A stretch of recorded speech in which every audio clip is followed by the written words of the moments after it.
سب سے پہلے یہ غور کرنا ہے کہ ہم انسان ہیں، انسان کو اللہ تعالیٰ نے کس حیثیت میں پیدا فرمایا۔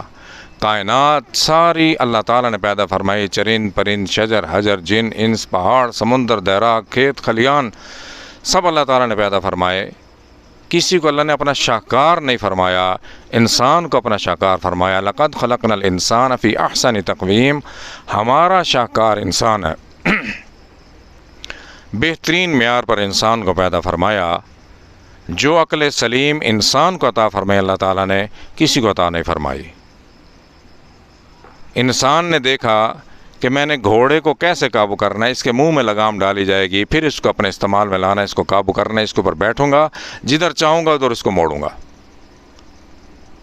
بیل کو کیسے قابو کرنا ہے، اس کے منہ میں لگام نہیں ڈال سکتے، اس کے ناک کے اندر رسی ڈالیں گے، پھر میں نے اس کو قابو کرنا ہے۔